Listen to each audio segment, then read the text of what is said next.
Assalamualaikum warahmatullahi wabarakatuh.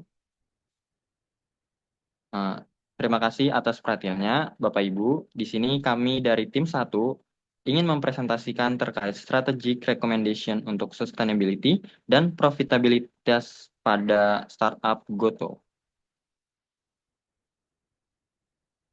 Tim kami terdiri dari 4 orang, yaitu Kurniawan Sidik, Dery Muharman, Abi Barik Saifuddin, dan Muhammad Gifal Rizkin Haris. Selanjutnya akan dijelaskan oleh Sidik. Oke, baik. Selanjutnya, eh, selamat malam jajaran manajemen dan dewan direksi. Mari kita bedah bagian inti dari rekomendasi strategis kami yang kami rangkum dalam tema Path to Profitability. Saat ini Goto Group berada pada fase transformasi krusial, yaitu bergeser secara struktural dari arah hypergrowth berbasis subsidi atau bakar uang menuju entitas mandiri yang mampu menghasilkan laba operasional berkelanjutan. Peta jalan strategis ini kami tumpu pada 3 pilar utama, yaitu ada efisiensi, menetapkan target agresif namun terukur untuk mencapai EBITDA positif pada akhir tahun 2025. Dan yang kedua ada monetisasi. Monetisasi itu kita mengoptimalkan pendapatan melalui penguatan take rate, khususnya pada segmen vintage yang menunjukkan pertumbuhan luar biasa. Dan yang ketiga yaitu ESG. Kita mengintegrasikan strategi 3 zeros langsung ke dalam operasional inti sebagai instrumen vital penambah daya tarik investor. Sebagai highlight strategis dari kami, kunci keberlanjutan Goto ke depan bukanlah lagi terletak pada ekspansi pasar yang agresif, melainkan pada optimalisasi ekosistem yang sudah ada melalui implementasi AI dan penguatan sinergi layanan keuangan. Kita dapat mendongkrak lifetime value atau LTV pengguna secara eksponensial demi mewujudkan operasional yang positif, cash flow, dan ESG driver. Dan slide keempat yaitu kita membahas masalah strategi utama. Sebelum mengeksekusi strategi, kita harus mengidentifikasi terlebih dahulu secara jernih 3 hambatan utama yang saat ini menekan laju profitabilitas grup. Yang pertama hambatan operasional. Kita dihadapkan pada tingginya burn rate akibat perang subsidi dan promo di sektor ride hailing serta delivery yang secara konsisten menekan margin keuntungan perusahaan. Yang kedua adalah integrasi pasca merger. Proses ini menyelarasan budaya kerja serta konsolidasi eh, infrastruktur teknologi antara entitas Gojek dan Tokopedia membawa kompleksitas yang sangat tinggi dan berpotensi memicu inefisiensi jika tidak ditangani secara radikal. Dan yang ketiga yaitu tekanan dari pasar modal. Sentimen investor global kini telah berubah total. Mereka tidak lagi memuja model bisnis pertumbuhan tanpa profit, melainkan menuntut profitabilitas yang nyata. Tekanan pasar inilah yang memaksa kita untuk melakukan restrukturisasi besar-besaran agar kepercayaan pasar tetap terjaga. Dan selanjutnya, uh, selanjutnya mari kita telaah mengimplikasi dari langkah inefisiensi tersebut pada slide 5 ini mengenai financial analysis. Grafik di hadapan Anda menunjukkan validasi numerik yang sangat positif. Jika kita melihat grafik pertumbuhan pendapatan fundamental bisnis, kita tetap tumbuh dengan sangat sehat. Pendapatan terus meningkat dari 14,7 triliun rupiah di tahun 2023 yang menjadi naik di 15,8 triliun di tahun 2024 hingga diproyeksikan menyentuh 18,3 triliun rupiah pada tahun 2025. Namun, metrik paling krusial yang ingin kami garis bawahi adalah grafik di sisi kanan, yaitu reduksi kerugian bersih manajemen. Telah melakukan pekerjaan luar biasa dalam memangkas kerugian secara radikal dari kerugian masif yang sebesar 90,3 triliun rupiah pada tahun 2023. Angka ini berhasil ditekan secara drastis menjadi 5,1 triliun rupiah pada tahun 2024 dan diproyeksikan menyusut kembali menjadi hanya 1,1 triliun rupiah di tahun 2025. Insight utama yang dapat kita bawa dari analisis keuangan ini jelas Meskipun secara akuntansi kita saat ini masih mencatat kerugian bersih, strategi efisiensi biaya operasional telah berhasil memangkas kerugian tersebut secara signifikan hingga lebih dari 80%. Secara year on year, arah kebijakan kita sudah sangat tepat dan fokus manajemen saat ini telah beralih sepenuhnya pada langkah stabilisasi EBITDA.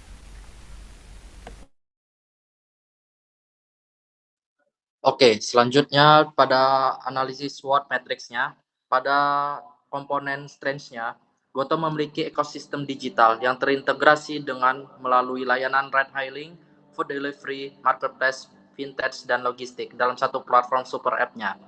Lalu, perusahaan memiliki basis pengguna yang sangat besar, yaitu sebesar 66 juta pengguna aktif.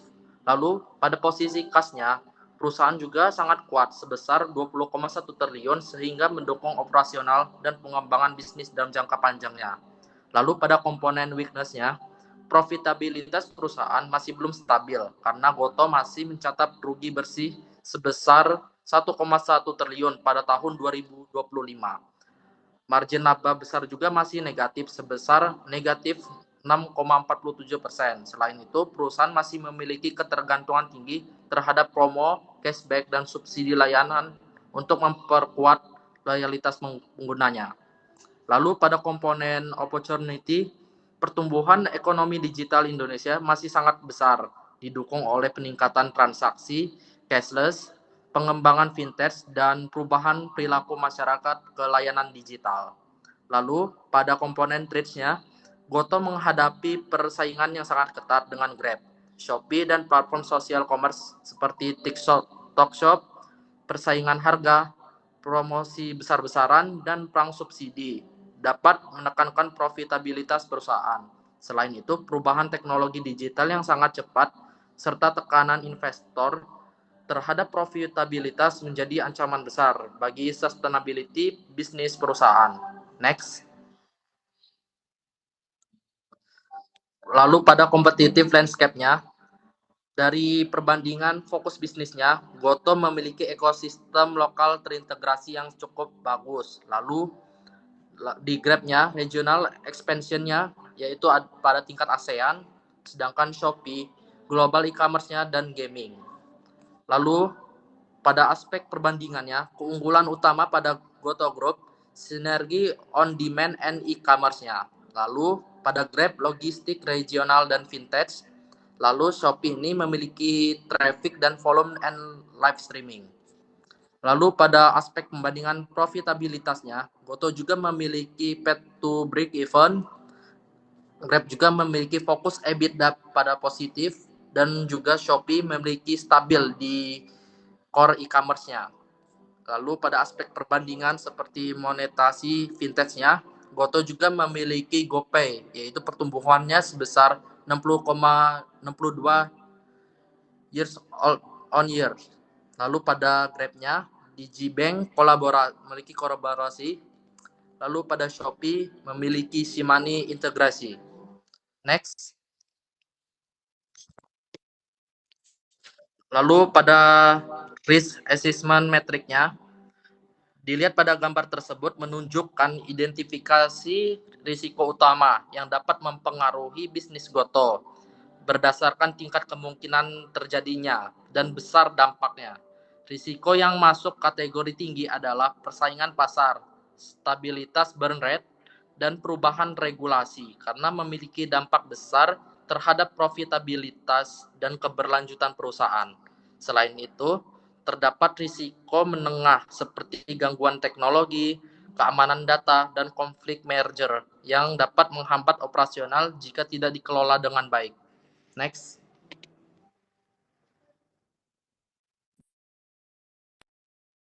Baik, selanjutnya setelah penjelasan atau analisis dari rekan saya sebelumnya, kami bisa merangkum ada 3 alternatif strategi yang bisa dilakukan. Yang pertama itu ada AI Powered Efficiency, yaitu menggunakan generatif AI untuk optimasi rute logistik dan layanan pelanggan otomatis guna menekan OPEX hingga 15%. Untuk yang kedua ada Vintage Aggregation, ekspansi produk by now pay later dan asuransi mikro yang memiliki margin keuntungan jauh lebih tinggi dari delivery. Dan yang terakhir itu ada social com sinergi, yaitu yang tujuannya untuk memperdalam integrasi TikTok Tokopedia untuk menarik organic traffic masif pada beban marketing yang tinggi.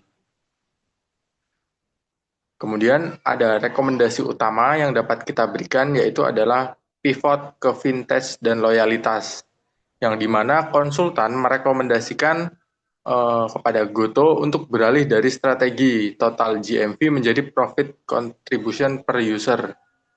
Yang mana pertama ada fokus GoPay, menjadikan GoPay sebagai channel bank app yang mengelola seluruh kas pengguna di ekosistem tersebut. Kemudian ada program loyalitas yang bisa dijalankan, yaitu meluncurkan program subscription premium, misal Goto Plus, untuk mengunci pengguna bernilai tinggi. Dan yang terakhir ada defisiasi aset. Tujuannya untuk menjual unit bisnis non-inti yang tidak memberikan kontribusi EBITDA positif dalam 24 bulan terakhir. Baik, selanjutnya ada sustainability dan implementation.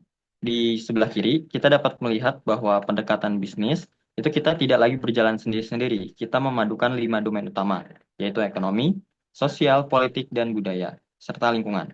Dengan 2 fokus utama, yaitu pencapaian zero emission dan perluasan inklusi keuangan. Keberlanjutan ini bukan sekedar tanggung jawab sosial, melainkan inti dari operasional kita ke depannya. Lalu untuk mengeksekusinya, di sebelah kanan ada roadmap strategis kita untuk 2025 hingga 2026. Kita akan mulai di kuartal 1 2025 dengan melakukan restrukturisasi organisasi dan unit bisnis agar lebih ramping dan lebih lincah. Lalu langkah ini ditargetkan membuahkan hasil pada kuartal 3 2025, di mana kita memproyeksikan segmen vintage akan mencapai EBITDA positif. Memasuki kuartal 1 2026, kita akan memperkuat teknologi dengan peluncuran Goto Ecosystem AI 2.0 untuk efisiensi operasional. Dan pada puncaknya di kuartal 4 2026, semua langkah strategis ini akan bermuara pada satu pencapaian besar, yaitu pencetakan net profit group untuk pertama kalinya. Next. Nah, untuk kesimpulannya, yang pertama terkait strategi monetisasi, kita harus mengubah paradigma. Prioritas kita kini adalah memonetisasi lini fintech secara optimal, bukan lagi sekedar mengejar volume GMV. Langkah konkretnya adalah mendorong GoPay sebagai aplikasi bank mandiri, serta mengoptimalkan kolaborasi strategis dengan TikTok untuk menekan biaya akuisisi pelanggan serendah mungkin. Kedua, terkait keberlanjutan dan loyalitas, komitmen ESG kita harus terjaga dan dijaga, karena inilah yang menjadi daya tarik utama.